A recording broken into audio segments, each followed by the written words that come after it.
Assalamualaikum, salam dan bahagia. Berjumpa lagi dengan saya, Nyi Ratnasari, dalam mata pelajaran Produk Kreatif dan Kewirausahaan. Sekarang kita masuk kepada materi yang kedua, yaitu indikator keberhasilan produksi massal. Indikator keberhasilan produksi massal merupakan bagian dari kegiatan manajemen produksi. Untuk mengetahui derajat keberhasilan dalam melaksanakan strategi perencanaan produksi yang sudah disusun, maka perlu dilakukan pengukuran atas produktivitas, efisiensi, dan efektivitas pelaksanaan kegiatan operasi produksi massal. Produktivitas sebagai rasio keluaran atau output terhadap masukan atau input yang bertujuan untuk menilai kinerja proses produksi.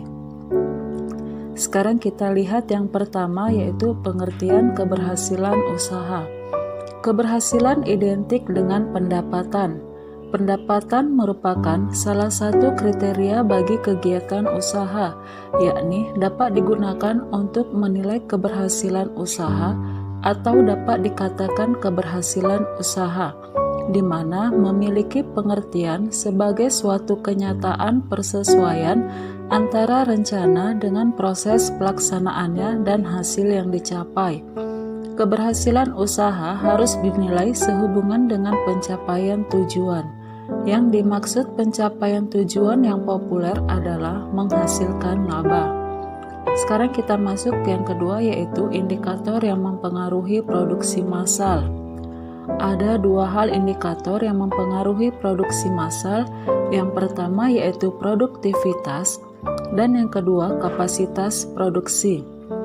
Pada aspek produktivitas, hal-hal yang terkait dalam aspek produktivitas yaitu perhitungan produktivitas dalam berwirausaha dan dimensi keberhasilan produktivitas.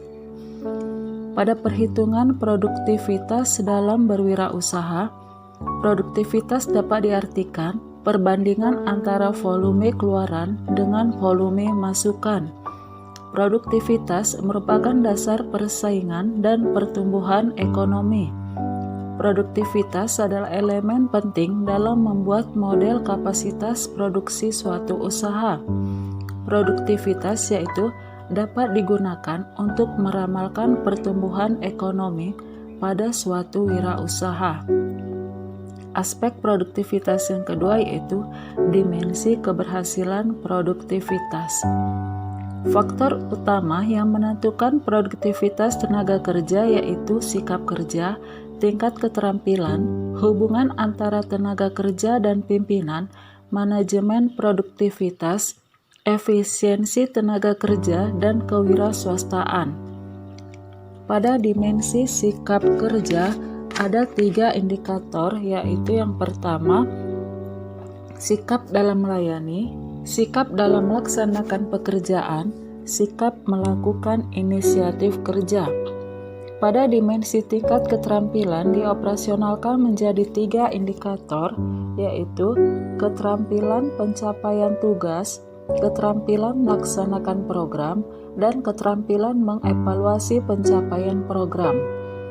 Pada dimensi hubungan dioperasionalkan menjadi 3 indikator, yaitu hubungan kerja dengan pimpinan, hubungan kerja dengan antar bagian, dan hubungan kerja dengan rekan sekerja.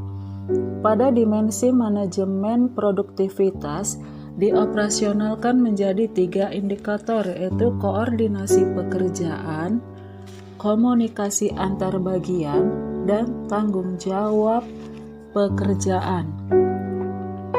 Pada dimensi efisiensi tenaga kerja dioperasionalkan menjadi 3 indikator, yaitu jumlah tenaga kerja, pemanfaatan tenaga kerja, dan pemanfaatan waktu tenaga kerja. Pada dimensi kewirausahaan dioperasionalkan menjadi 3 indikator, yaitu kemampuan melihat potensi daerah, kemampuan melihat potensi diri, dan kemampuan melihat potensi organisasi. Sekarang kita masuk kepada aspek yang kedua, dalam mempengaruhi produksi massal, yaitu aspek kapasitas produksi.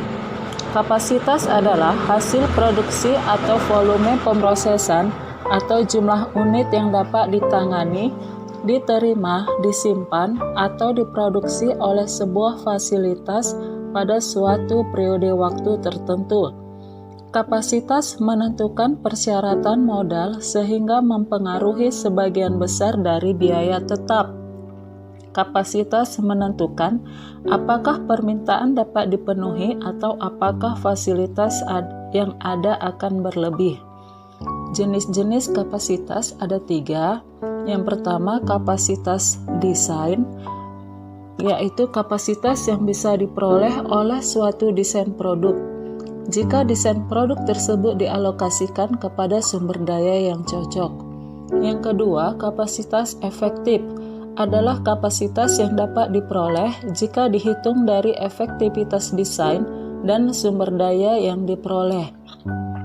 Yang ketiga, kapasitas pemanfaatan adalah kapasitas efektif dari produk yang sedang digunakan. Kemudian yang kedua, mengelola permintaan. Ada beberapa kasus-kasus dalam penyelesaian di dalam pengelolaan permintaan. Yang pertama, jika permintaan melebihi kapasitas. Jika permintaan melebihi kapasitas, wirausahawan dapat membatasi permintaan dengan menaikkan harga, membuat penjadwalan dengan lead time yang panjang, dan mengurangi bisnis dengan keuntungan marginal. Walaupun demikian, karena fasilitas yang tidak mencukupi ini mengurangi keuntungan di bawah yang mungkin dapat dicapai. Solusi jangka panjang biasanya dilakukan dengan cara meningkatkan kapasitas. Pada kasus yang kedua, jika kapasitas melebihi permintaan. Jika kapasitas melebihi permintaan, wirausahawan mungkin menginginkan untuk merangsang permintaan melalui pengurangan harga atau pemasaran yang agresif, atau mungkin menyesuaikan diri terhadap pasar melalui perubahan produk. Untuk kasus yang ketiga, penyesuaian pada permintaan musiman. Sebuah pola permintaan musiman atau siklus permintaan merupakan tantangan dalam pemenuhan kapasitas produksi.